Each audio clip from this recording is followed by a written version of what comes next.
Now that we've learned all the parts of the microtome, now we're going to learn how to set up a microtome and operate a microtome properly. The first and foremost important thing that we must do in setting up the microtome is making sure that the hand wheel is locked. This particular microtome has a latch that locks the microtome. This particular microtome has a button that's on the top of the microtome to make sure that it is locked. But we're going to actually look at this particular microtome because this is the one that you will see more frequently in labs or versions similar to it. So again, the first thing we want to do is make sure that the hand wheel is locked. So we're going to check the latch to make sure that it is locked. So in this position, it's supposed to be locked. So let's check and see. So the hand wheel does not move, so that means it's locked. If it's in the down position, then that means that the hand wheel is not locked. So let's check and make sure. So as we see, it's not locked because it's moving, and if you notice, the chuck is moving as well. So we're going to put that back and we're going to make sure that we lock it.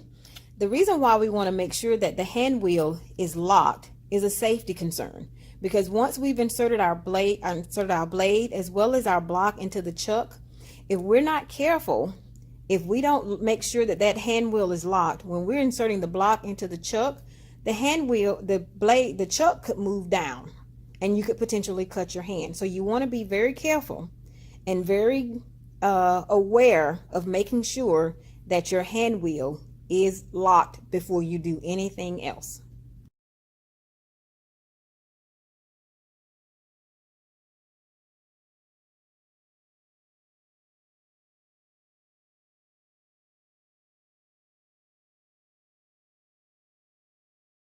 Step, and after making sure that we've locked our hand wheel or ensured that the hand wheel is locked, is to set our microns. We want to make sure that the microns are set at 5 microns. Some labs cut at 4 microns, some even cut as low as 3 or 2. But for this tutorial, we are going to cut at 5 microns. So here we're going to check the microns. And this micron is set at 4. So we're going to move the dial to make sure that it's set on 5. So we'll move. Give it a move. Now we've set the microns to 5. That's our next step.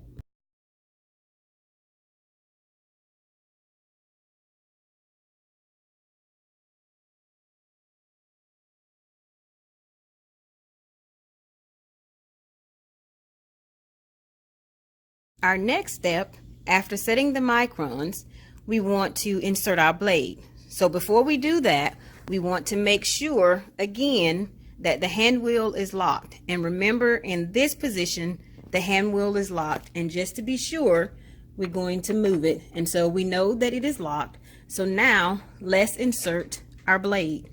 First, we're going to make sure that the lever that locks and unlocks the blade holder is unlocked. So it is, because we see it's moving.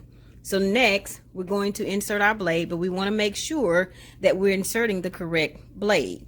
This particular microtome requires a high profile blade, and this microtome requires a low profile blade.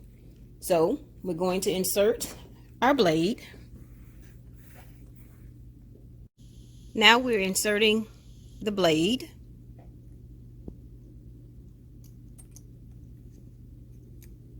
And we want to make sure that we don't push the blade all the way down, because we want to use as much of the blade as possible. So as each part of the blade becomes defective, we'll slide it down and then we'll continue to cut so that we make full use of the entire blade. So as you can see, I only have a part of the blade inserted into the blade holder. So now that I do, we're going to lock it.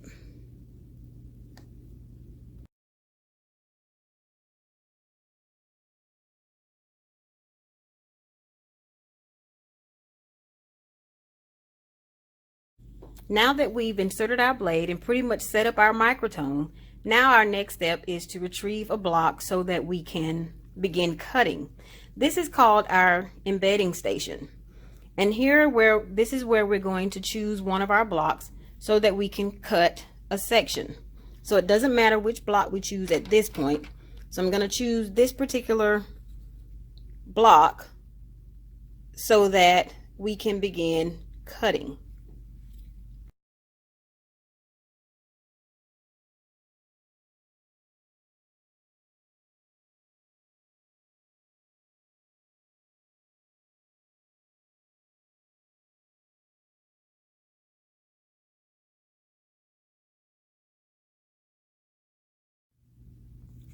Now that we have retrieved our block, our next step is to insert the block into the chuck. This is called the chuck, and we want to make sure that the chuck is as far away from the blade as possible. And this too is for safety reasons. So just in case you forget to check the hand wheel and make sure that it's locked, this is our second mechanism to help keep you from cutting your hand.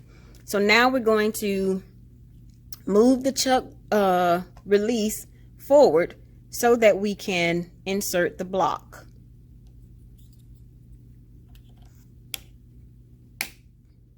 So now that we've inserted the block, we want to make sure that it's secure, and it is.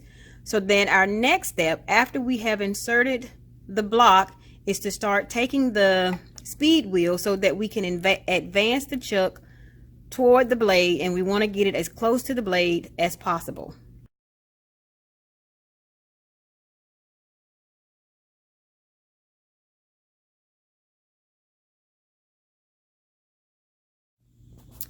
There are various methods to what we call facing the block. Some labs or some individuals do it like such, where they take the hand wheel and go up and down but does not do a complete revolution. And so as you're doing that, as you can see, the paraffin is coming off of the block. So that's one way to do it. The other way, which is a little difficult to do because I only have one hand right now because I'm holding the camera with the other one, would be to take the speed wheel and the hand wheel and manipulate both as you're doing this so that it will speed up the process.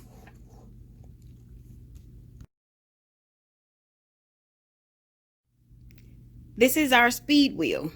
So now we're going to take the speed wheel and we're going to advance the chuck as close to the blade as possible.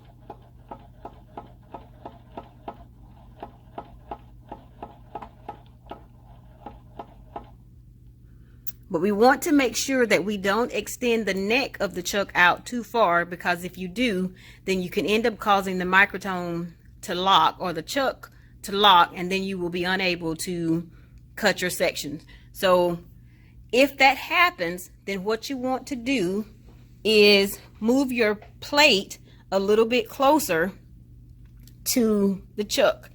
And so what you would do is release this, unlock it, and push this just a little bit forward and then lock it back.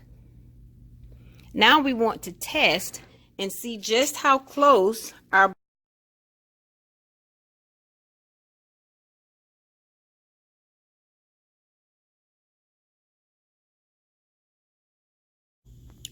Okay, for the sake of time, I've already fully faced our block. And so as you can see, the block is fully faced. And when we say fully faced, we mean that all of the paraffin that was covering the actual tissue has been removed. Now our next step would actually be to sit our block on what we call an ice bath, which is ice and water. And our main purpose for doing this is to let the block soak for a little while so that it can become rehydrated so that we can get a nice clean section. So to keep the video from being too long, we're going to omit that step, and we're going to actually try to see if we can't get a ribbon from this. So again, we're going to use our hand wheel. We no longer need the speed wheel in order to gain a section. So now we're going to slowly move our hand wheel down.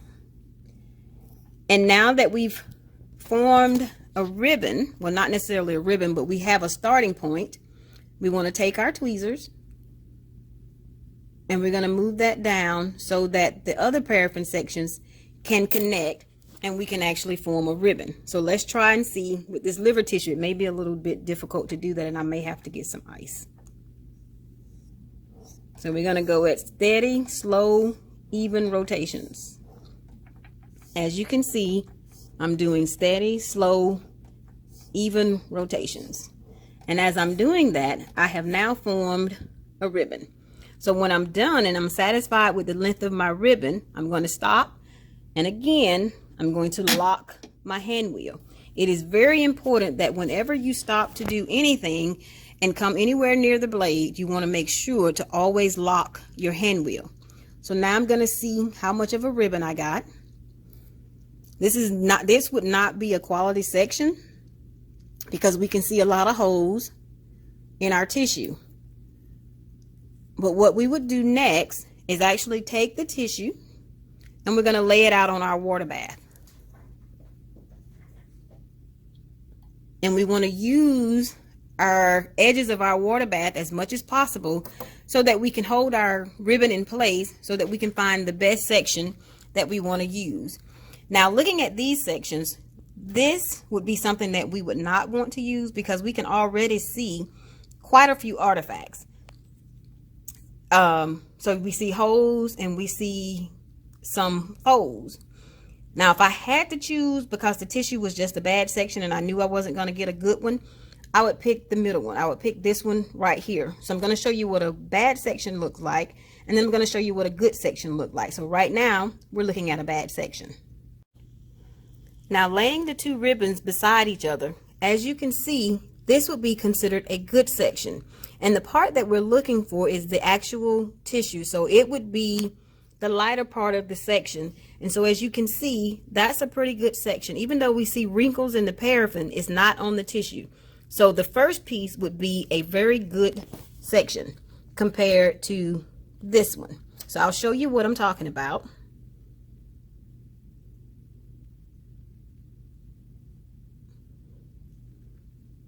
This section here would be considered a good section, and it would be the one that you would want to pick up and submit for grading. These sections you would not want to, but if you were losing tissue like we are here, we would go ahead and pick up the section that looks the best out of this one, which would be the middle section.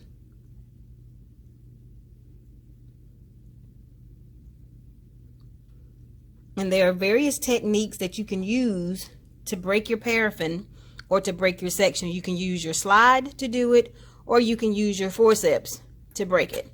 So our next step is going to be picking up the ribbon using the slide. Now we're going to pick up our ribbon or our tissue section. And so we want to insert our slide at an angle to make it easier to pick it up. And then we're going to come toward the section and we're going to use our edge of our water bath so that it won't move, so that it'll be easy for us to pick up. And then you lift up, and now we have a nice, as best as you can see it, let's see, we try to get it to where you can see it. There we go. A nice section of our tissue, and it looks really good. So our next step after this point would be to dry our slides, and then after drying we would stain them. So for the sake of this video or this tutorial, I'm going to show you the end results of what a stained slide would look like after we've dried the slide and sent it through the stainer and cover slipped it.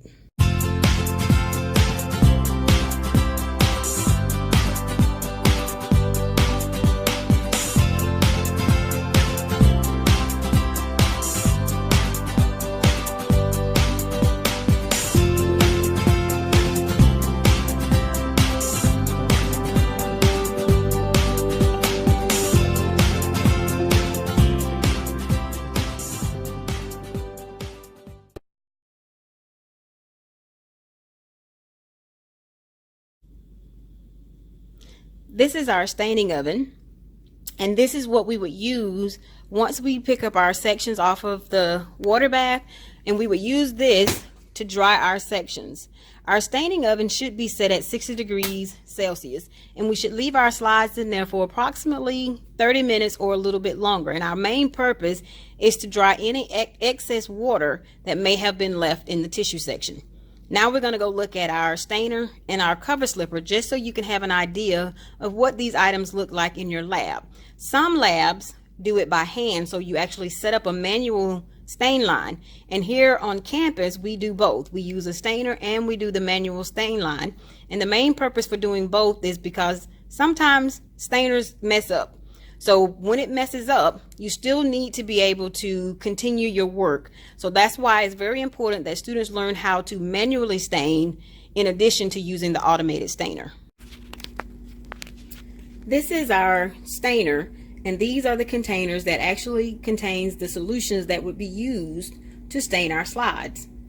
So we would put our slide into that empty container, and then we would set the protocol that we would want to use in order to stain our tissue sections. And so once we do that, we hit start, and then the process starts, and then once it's done, the machine will beep to let us know that it's finished. Now let's move on to the cover slipper. This is our cover slipper. So we would load our slides here, and then we would turn the machine on. We would check to make sure that the xylene is coming out, and then it would run through here, and then the slides would deposit into the slide holder on this end. This is our cover slipping roll, or the cover slip that actually goes on top of the slide that protects the tissue from being damaged at this point. So again, this is what our cover slip looks like, and in some labs you have both the cover slip as well as the stainer put together, and sometimes they're separated, as in this case. Okay.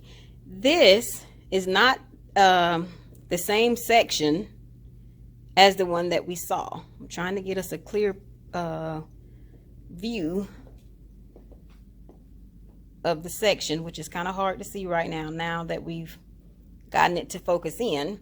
This is actually a stained piece of lung tissue. So this is what the end result looks like, and this is what you would actually submit for a grade. So this is our our stained section. If we can put it back in focus again, hopefully it'll come back into focus.